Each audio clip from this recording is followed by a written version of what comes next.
평안하십니까? 아주 전투적으로 그렇습니다. 그런 부분도 확실히 있긴 합니다.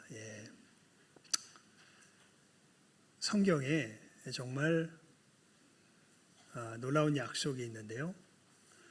빌립보서 4장 6절 7절 말씀의 내용이죠.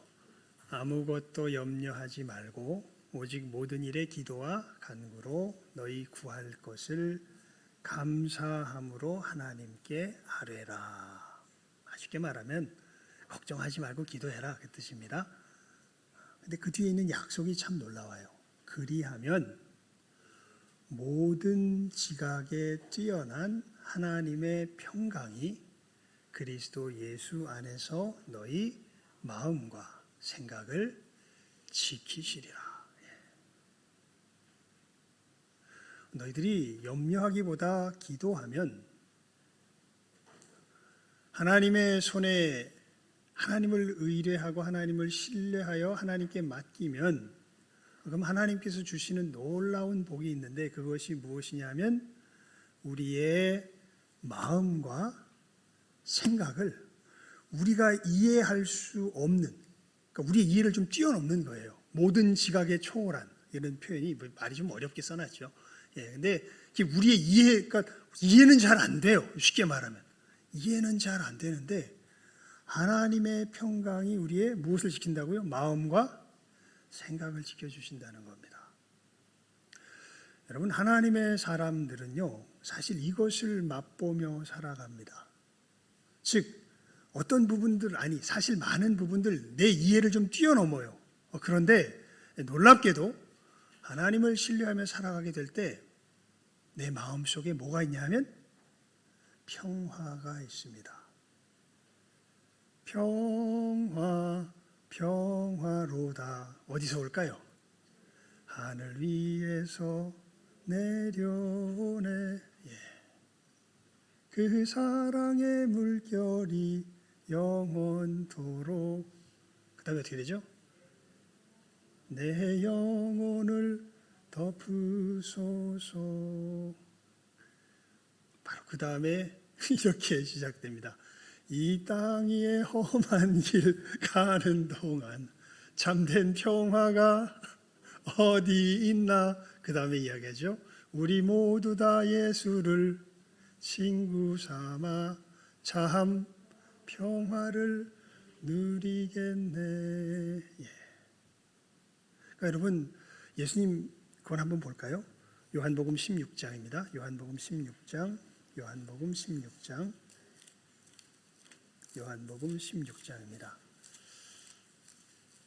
제일 마지막 절이에요.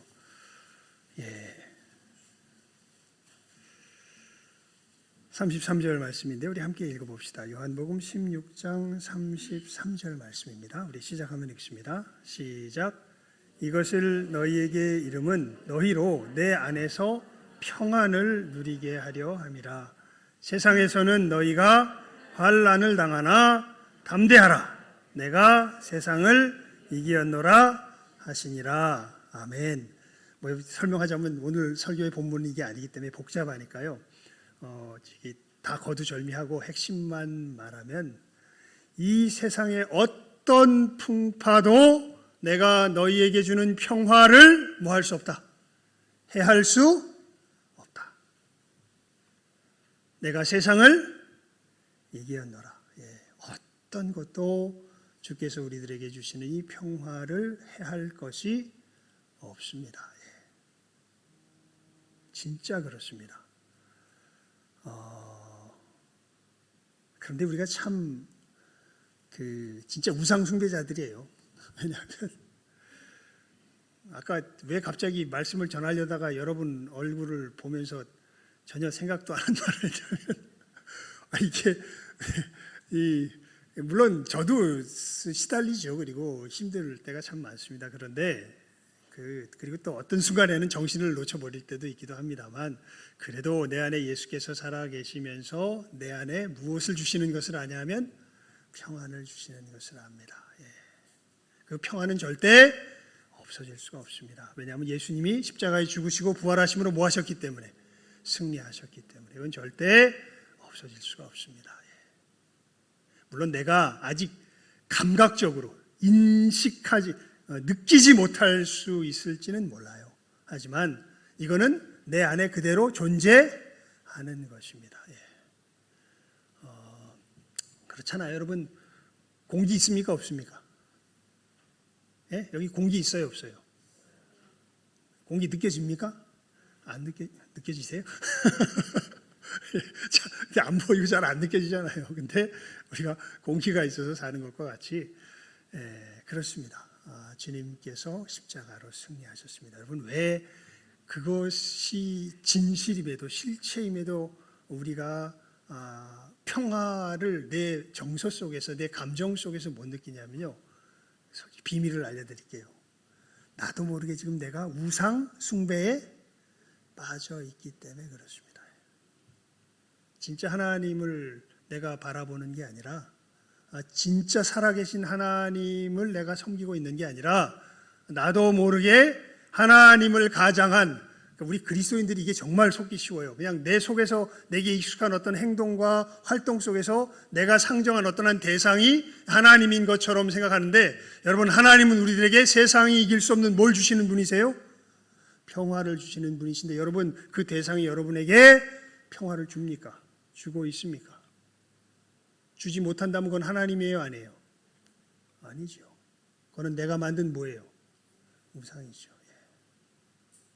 진짜 하나님은 아까 빌립보서 4장 6절 7절에 분명히 말씀하시잖아요.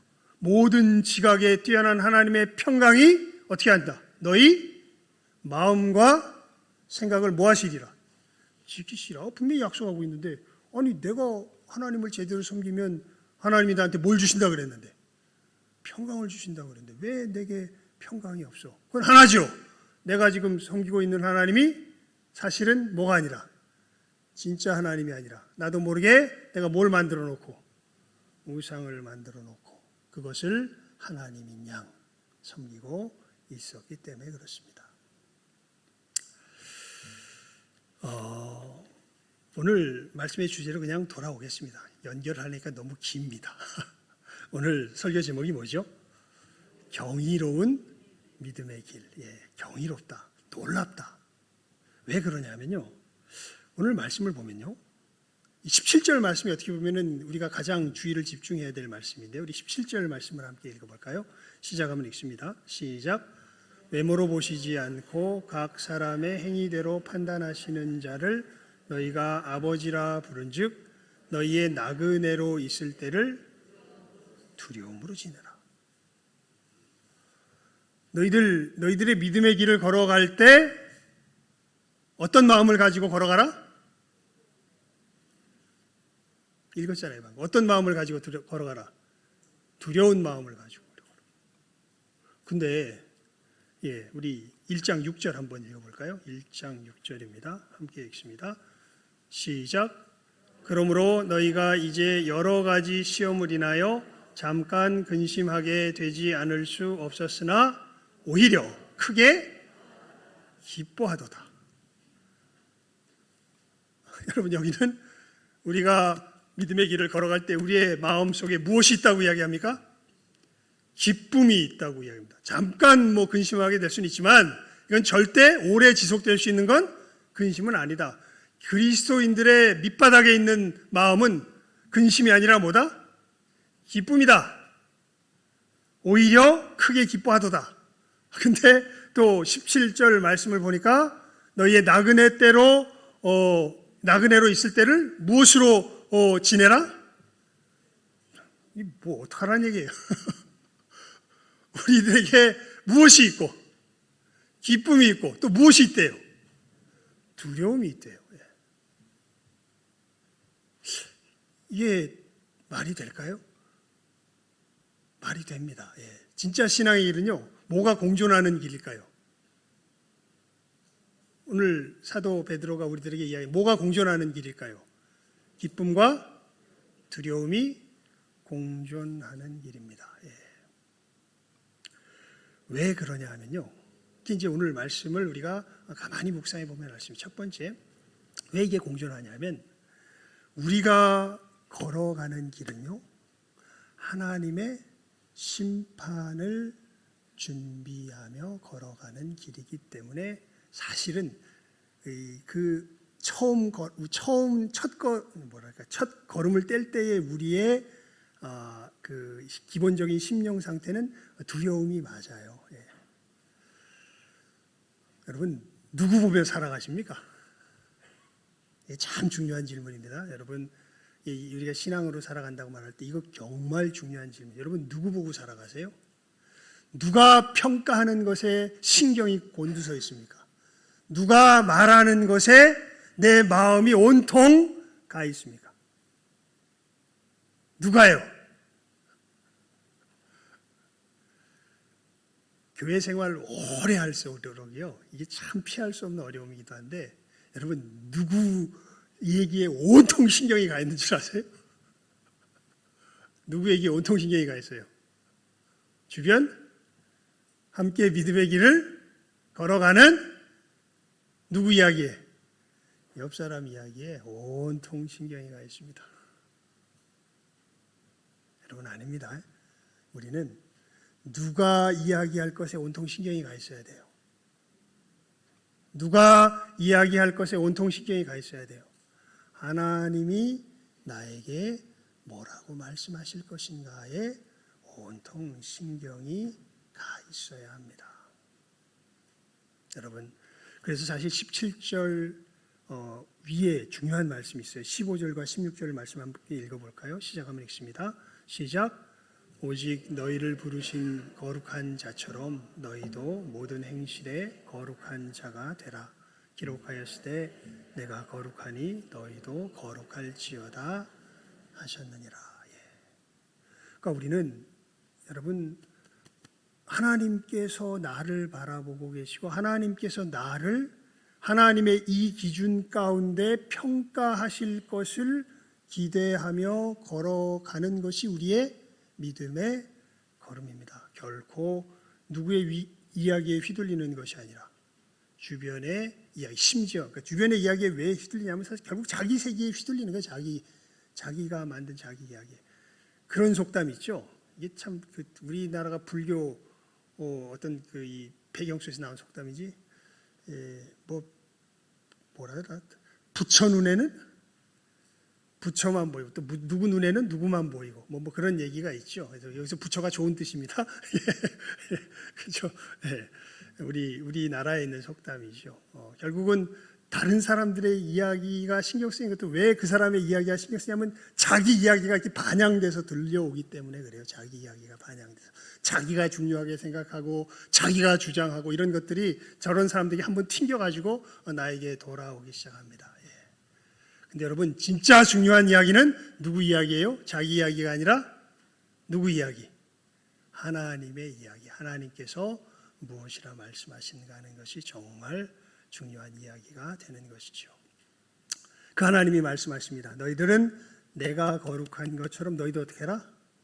거룩하라.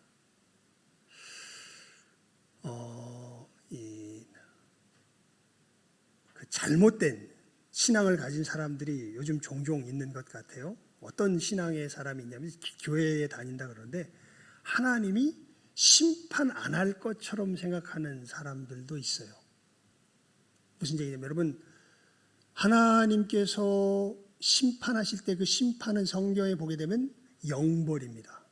지옥에 언제까지 두시는 거예요? 영원히 두시는 거예요. 그러니까 그렇게 말하는 사람들이 있어요. 아니, 사랑의 하나님이 그래 뭐 10,000년, 20,000년 한계를 두는 건 이해가 가. 그런데 언제까지 두신다고요? 영원히 두신다고. 그게 말이 돼? 하나님이 결국에는 다 구원해 주실 거야. 예. 아닙니다, 여러분. 하나님이 분명히 예수님께서 말씀하셨어요. 마태복음 25장 제일 마지막 절을 펼쳐서 나중에 보시기 바랍니다. 저희는 영벌에, 의인은 영생에 거하리라. 분명히 말씀하십니다. 여러분, 우리가 예수를 전하는 것이요, 이것이 기쁜 소식이기도 하지만 정말 치명적인 소식입니다. 만약에 예수님을 믿는 믿음 가운데 거하지 못하면요, 어디에 처하게 돼요? 영벌에 처하게 됩니다. 우리는 그 영생과 영벌의 갈림길 가운데서 그 길을 소개하는 사람, 그 길을 먼저 믿어서 소유한 사람이 되었고, 그 길을 소개하는 사람들로 주께서 부르신 것이지요. 여러분, 이렇게 하나님이 심판을 통하여서 이 영생과 영벌을 가르칠 것을 우리들에게 분명하게 이야기하시는데, 여러분, 그 기준이 뭐가 될까요? 그 기준이 우리 17절 다시 돌아와서 본문으로 함께 읽어봅니다. 시작. 외모로 보시지 않고 각 사람의 행위대로 판단하시는 자를 너희가 아버지라 부른즉 너희의 나그네로 있을 때를 두려움으로 지내라. 그러니까 여기서 이 외모와 행위로서 사도 베드로가 이렇게 구별을 시켜놓은 것을 사무엘상 16장 7절에 보면 하나님께서 이 사무엘에게 너희는 외모를 보지만 나는 무엇을 본다? 중심을 본다, 이렇게 말씀하시죠. 그리고 모세로부터 시작하여서 구약 성경에서부터 하나님께서 계속해서 사람들에게, 이스라엘 백성들에게 특별히 호소하시는 바가 너희 육신의 할례를 받지 말고 너희 어디에? 마음의 할례를 받아라, 이렇게 하나님께서 늘, 하나님의 마음이 그러한 마음인 것을 모세와 여러 선지자들을 통하여서 안타깝게 하나님께서 이스라엘에게 선포하시는 것을 보게 되죠. 그래서 여러분, 하나님은 우리 겉으로 드러나는 모습이 아니라 진정한 우리 마음 중심에서 벌어지는 그 일을 가지고 우리를 뭐 하세요? 평가하세요. 심판하세요. 그래서 두렵습니다. 그냥 겉으로 드러난 일을 가지고서 한다 그러면 어느 정도 해볼만 한 부분들이 있는 것 같아요. 그런데 하나님은 겉으로 드러나는 것이 중요한 것이 아니라 어디에서부터? 우리 마음에서부터 벌어지는 그 일을 가지고 우리를 평가하세요. 여러분, 그래서 우리가 하나님 앞에서 이 땅 위에서 거룩한 길을 걸어가려고 할 때, 이 마음에서부터 거룩한 길을 걸어가려고 할 때, 거룩한 길이 이게 걸어집니까? 안 걸어집니까? 우리 예수 믿잖아요. 그런데 우리 마음에서부터 이 거룩한 길이 내가 이렇게 탁 뛰어서 걸어가려 그러면 걸어집니까? 안 걸어집니까? 이게 이 발걸음이 안 떨어져요. 원수를 사랑하라. 염려하지 말아라. 나를 믿어라. 하나님께서 수없는 곳에서 아주 구체적으로 우리의 마음이 어떻게 하나님과 이웃과 상황에 대해서 반응하여야 할지를 너무나 핑계할 수 없게 분명하게 알려주시건만, 그거를 향해서 내 마음으로부터 발걸음을 뛰려 그러니까 이게 잘 뛰어집니까? 안 뛰어집니까? 왜 제가 오늘 설교 말씀을 이걸 준비하고 와서 여러분 얼굴을 보는데 갑자기 염려에 대한 이야기를 했겠습니까? 여러분 얼굴을 보니까 뭐가 가득 차 보여서, 염려가 가득 차 보여서 그렇게 이야기를 하게 된 거죠. 염려하지 말라 그랬는데, 하나님이 지켜준다고 그랬는데 우리 염려하고 있잖아요. 걸음이 띄어져요, 안 띄어져요? 안 띄어져요. 근데 이러한 우리의 마음의 심사를 하나님이 뭐 하신다? 심판하시는데, 판결하시는데, 근데 이 길을 걸어가야 되는데 이게 제대로 걸어가고 있니? 걸어가지니? 자, 우리 17절 말씀 다시 한번 읽어볼까요? 시작하면 읽습니다. 시작. 외모로 보시지 않고 각 사람의 행위대로 판단하시는 자를 너희가 아버지라 부른즉 너희의 나그네로 있을 때를 두려움으로 지내라. 우리 기준은 엄청 높습니다.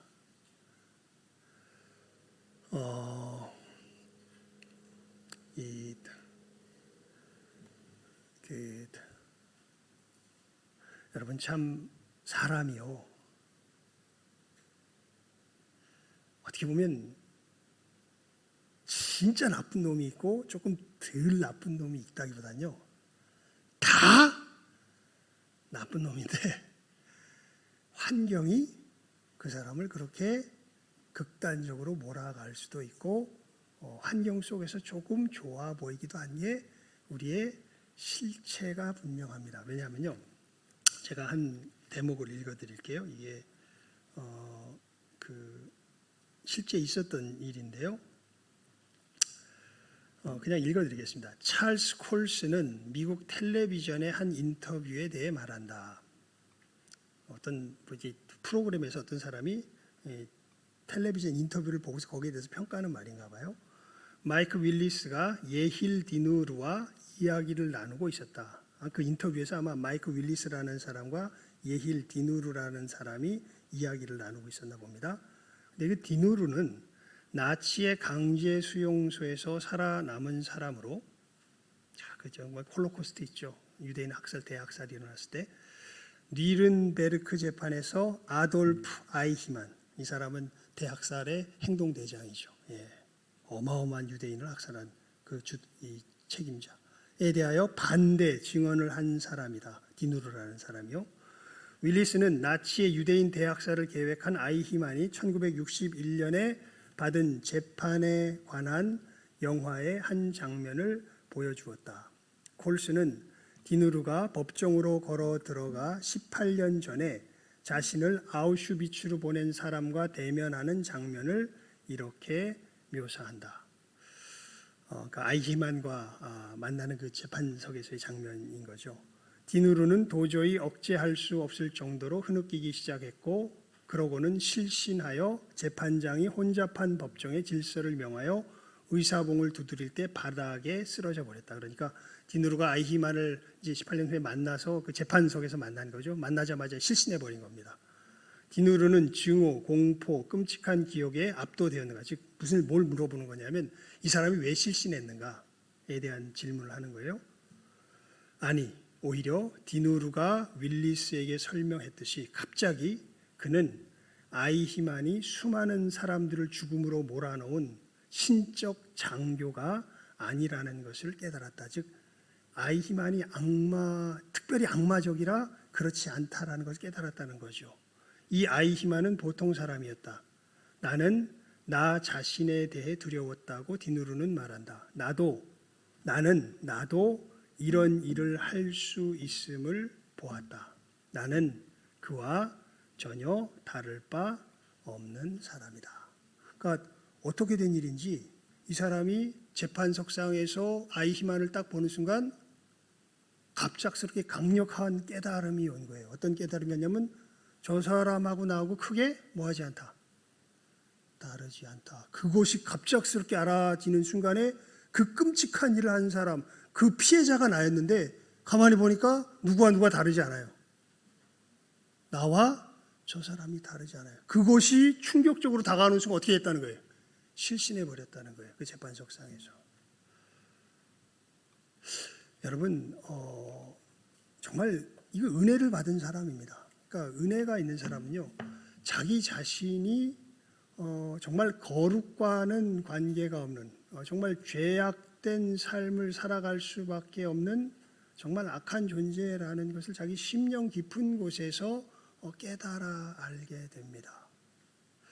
예수님을 믿게 돼서요, 우리가 우리의 인생길을 걸어갈 때 이제 우리는 그 건진 받았잖아요. 빛의 나라로 들어왔잖아요. 그런데 빛의 길이 어딘지는 보아서 이제는 아는데 세상 사람들은 잘 몰라요. 그럼 빛의 나라에 들어온 사람들이 압니다. 그래서 제가 이 부분에 대한 가장 두드러진 구별점을 이렇게 말씀드리죠. 여러분, 예수를 진짜 믿은 사람들은요, 하나님의 절대성을 인정하게 돼요. 이게 제가 보는 가장 구체적인 구별점이에요. 아무리 자기가 뭐 예수 믿는다, 뭐 어쩐다 얘기해도 자기 삶 속에서, 자기 생각 속에서 하나님의 절대성이 아직 제대로 인정되지 않는 사람은요, 그 사람은 회개하십시오. 그 사람은 자기 자신을 다시 돌아보아야 됩니다. 아마 계속해서 하나님이 그 사람을 찌를 거예요. 너 아직 회개하지 않았다. 아직 예수 그리스도의 보혈의 은혜 가운데 나오지 않았다.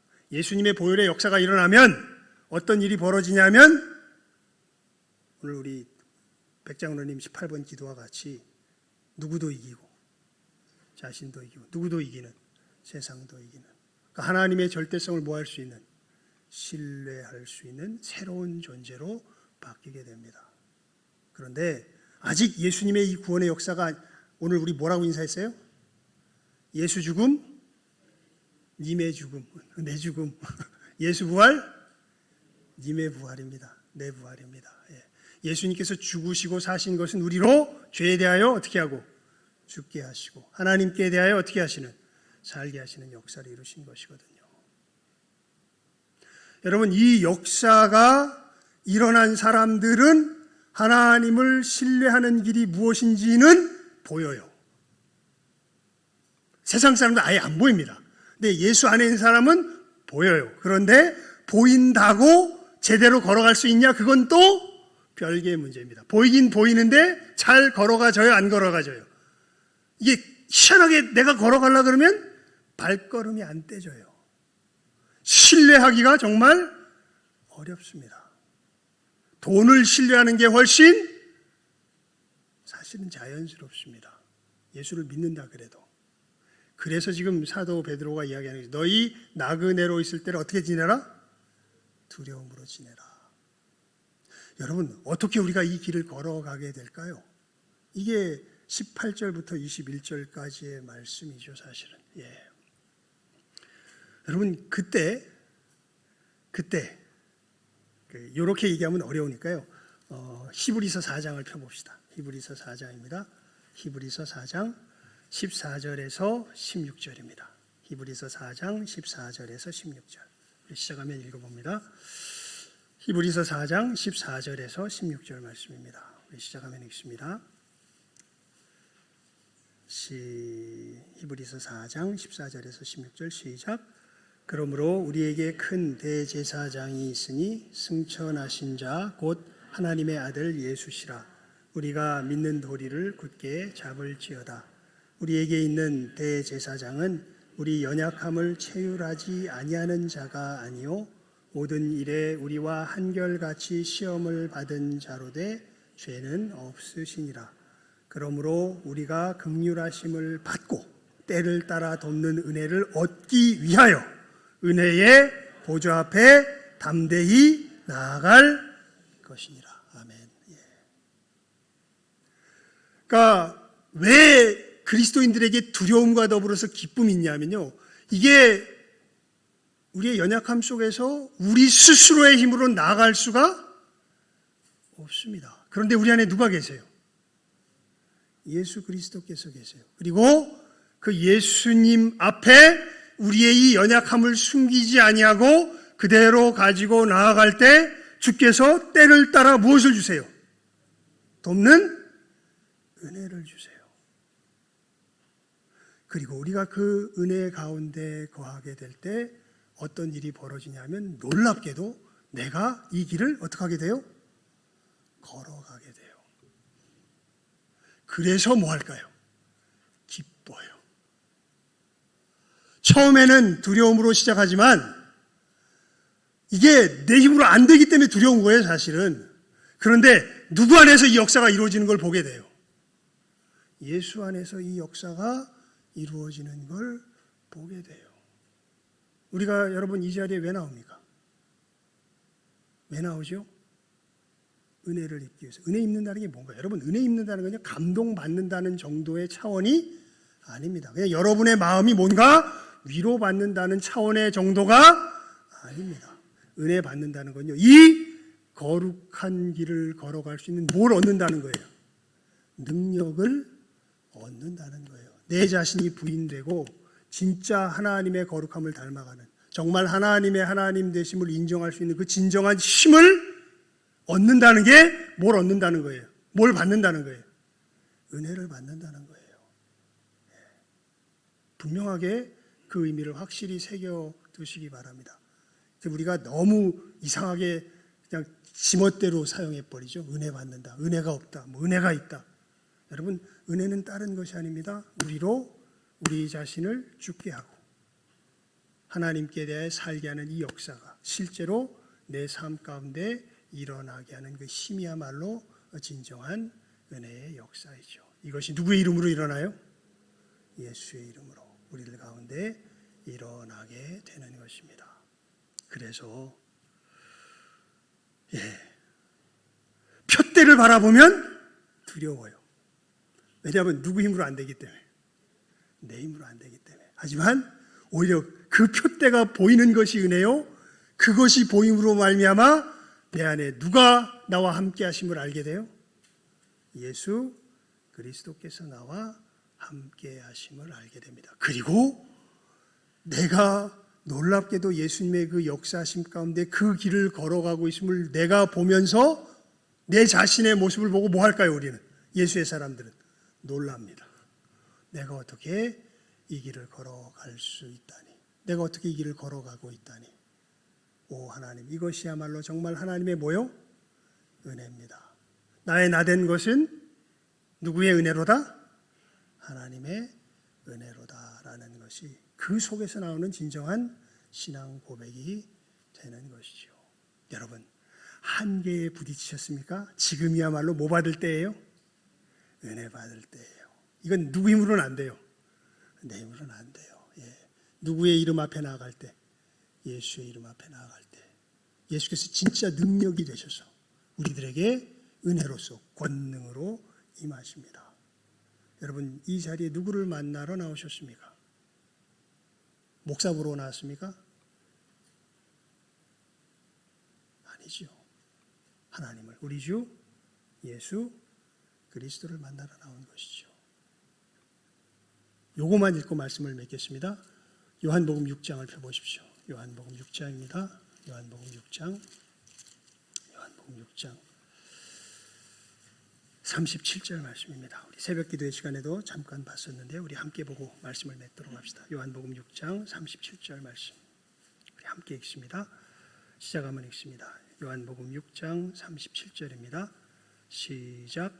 아버지께서 내게 주시는 자는 다 내게로 올 것이요 내게 오는 자는 내가 결코 내어주지 아니하리라. 아멘. 이 주님의 은혜가 두려움 가운데 출발하지만 우리로 기쁨에 거하게 하시는 이 놀라운 주님의 은혜가 이 시간 함께하는 우리 모든 귀한 영혼들에게 풍성하게 임하기를 주님의 이름으로 축원을 드립니다. 기도하겠습니다. 하나님 아버지, 감사합니다. 저희들의 믿음의 걸음이 왜 두려움과 기쁨이 함께 공존하는가, 오늘 말씀을 통하여서 저희들 그 뜻을 깨달아 알게 하여 주시니 감사드립니다. 이제는 저희들 세상 기준 따라 살아가는 존재들이 아닙니다. 하나님의 거룩하심을 바라보며 그 하나님의 거룩하심의 기준을 따라 살아가는 존재들입니다. 세상에서 살 때는 보이지 않았지만 이제는 주님의 은혜 가운데 그 표대를 확실히 볼 수 있습니다. 하지만 저희들의 힘으로 도무지 나아갈 수 없는 어마어마한 높이입니다. 하나님, 저희들 그 가운데서 절망하지 않고 오히려 그것이 보이기에 내 안에 예수께서 계시며 예수께서 나로 이 길을 걷게 하심을 참으로 이 믿음 가운데 포기하지 않고 분투하며 나아갈 때에 우리 가운데 이루어진 역사를 바라보며 저희들 기쁨을 누리고 하나님께 경배와 찬송을 드리게 됨을 고백드리옵나이다. 하나님, 이 두려움 가운데 있는 기쁨이 임하는 귀한 이 시간 되게 하여 주시옵소서. 하나님이 거룩한 길을 예수님의 은혜 가운데 하나하나 승리하며 걸어가는 귀한 하늘의 능력을 이 시간 주님의 이름으로 힘입는 여기에 함께 참여한 모든 귀한 영혼들 다 되게 하여 주시기를 간절히 바라옵고 소원하옵고 축복하오며 모든 것 예수님의 이름으로 기도드리옵나이다. 아멘.